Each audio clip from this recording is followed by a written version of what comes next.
కానీ ఇవన్నీ కూడా చేసుకోవడం జరుగుతుంది. అయితే మంత్రి గారు వచ్చినప్పుడు చాలా వరకు సెక్రటరీలకు ఇచ్చి గ్రామాల్లో ఇచ్చేయమని చెప్పడం జరిగింది. ఇక్కడ మాత్రం ఈ రోజు 13 రేషన్ కార్డులు, అదేవిధంగా 390కి సంబంధించినటువంటి అడిషన్ కార్డ్స్ ఇచ్చారు. అంటే దాదాపు 400 బెనిఫిషియరీ స్కీమ్ ఇవ్వాలా.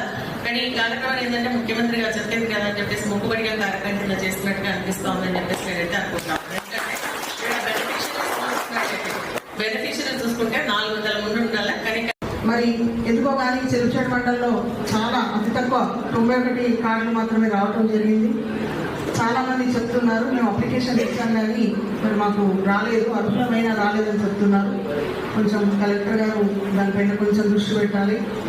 ఎందుకంటే ప్రభుత్వాలు ఎప్పుడైనా కూడా పేద ప్రజల సంక్షేమం కోసమే కృషి చేస్తాయి, ఏ ప్రభుత్వాలైనా కూడా.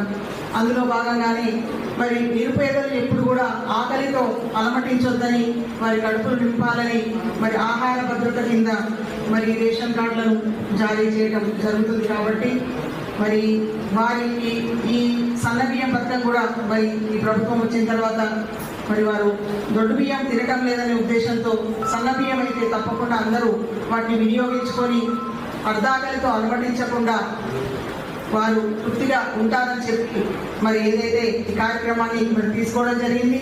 అందులో భాగంగానే మరి రేషన్ కార్డు లేక చాలా రోజుల నుండి ఇబ్బంది పడుతున్నారు. కాబట్టి మరి ఇది ప్రతిష్టాత్మకంగా తీసుకొని అర్హులైన ప్రతి పేదవాడికి ఈ రేషన్ కార్డు అందించాలనే సదుద్దేశంతో మరి ప్రజాపాలనలో మరి అప్లికేషన్ అప్పటి నుండి తీసుకుంటూ ఉన్నాం. మరి ఇది నిరంతర ప్రక్రియ. ఈ మండలం